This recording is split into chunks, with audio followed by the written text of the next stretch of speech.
तीन राज्यों में जीत के बाद बीजेपी का कैडर पूरी तरीके से उत्साहित है। आज इसी क्रम में भारतीय जनता पार्टी ने कोलकाता के रेड रोड पर एक धरना प्रदर्शन भी किया।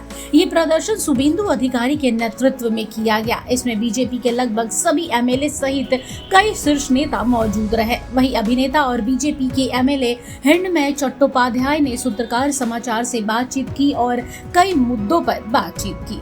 देखिए, ये नरेंद्र मोदी जी की जो नेतृत्व है, उनके नेतृत्व में अमित शाह जी की रण कौशल में ये तीनों राज्यों में ये जो विपुल जय हुआ ना, इससे देखकर बंगाल में हमारे जो मुख्यमंत्री हैं पीसी भाई पर दोनों इतने डर गए। देखिए, कोई आवाज़ ही नहीं निकल रही है ना।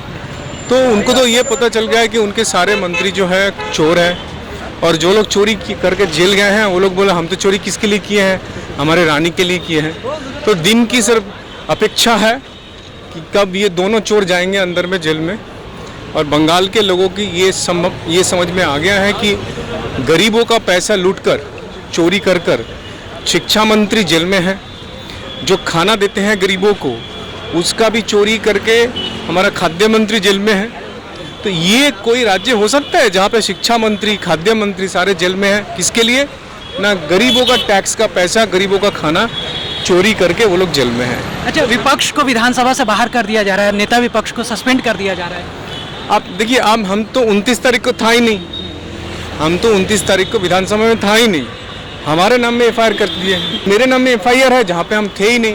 तो ये है बंगाल, इनको पता ही नहीं कि ये लोग क्या कर रहा है। चोर शब्द से वो लोग बहुत ज्यादा चिड़े हुए। फिरहाद हाकिम ने कुछ दिन पहले इमोशनल बयान दिया था। देखिए, अगर चोरी करेगा तो लोग चोर बोलेंगे ना। आप लोगों को कैसे रोकोगे? लोगों को रोकोगे तो लोग तो चोरी बोलेंगे ना। पहले जय श्री राम बोलते थे, चिढ़ जाते थे। अभी लोग चोर बोलते हैं, चिढ़ जाते हैं। तो अभी लोगों क्या करेंगे? हमारे कोई कंट्रोल है क्या लोगों के ऊपर? पब्लिक को समझ में आ गया कि उनका पैसा, उनका खाना चोरी करके वो लोग जेल में गए, तो पब्लिक तो बोलेगी ना। अच्छा, 35 सीट का अमित शाह ने टारगेट दिया है लोकसभा के लिए, तो हो पाएगा ये? उससे ज़्यादा हो जाएगा। अभी तो ये दिसंबर है ना। अभी 4 महीना 5 महीना बाकी है। 4 महीने में और बहुत कुछ हो जाएगा। जहाँ से अमित शाह जी ने जो कह के गए उससे ज़्यादा अच्छा रिजल्ट हो जाएगा बंगाल में। अब तेलंगाना देख लीजिए, तेलंगाना में हम लोग इतना अंडर एस्टिमेट करते थे, तेलंगाना में कितना अच्छा रिजल्ट हुआ बीजेपी का, है ना। सीट बड़े हैं, वोट बड़े हैं। तो ऐसे बंगाल में भी ऐसा होता रहेगा। तेलंगाना को ही लेकर बोला जा रहा है कि दक्षिण भारत में बीजेपी का रास्ता ही बंद कर दिया है। तेलंगाना तो बढ़ चुका है ना हमारा इस बार। हमारे सीट बड़े हैं, हमारे वोट के जो परसेंटेज है वो भी बड़े हैं।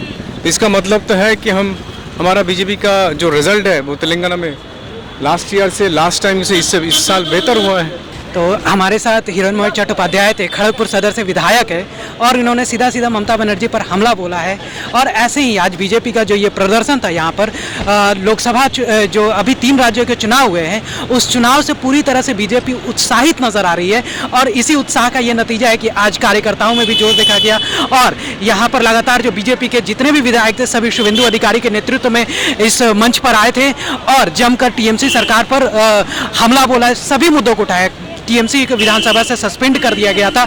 नेता विपक्ष जो है राष्ट्रगान के अपमान में नेता विपक्ष शुभेंदु अधिकारी को, इसके अलावा कई और विधायकों के खिलाफ एफआईआर हुआ है। हिरण्मय चट्टोपाध्याय भी उनमें एक है जिन पर एफआईआर हुआ है। हालांकि ये एक महत्वपूर्ण बात है कि उसमें बताया गया है कि वो उस दिन विधानसभा आए नहीं थे, बावजूद उनके ऊपर एफआईआर हो गया है। फिलहाल के लिए इतना ही। कैमरामैन अरिजीत के साथ मैं अंकित सिन्हा, सूत्रकार समाचार, कोलकाता। हमारा ये वीडियो अच्छा लगा तो इसे लाइक करें, शेयर करें और हाँ, सब्सक्राइब करना ना भूलें।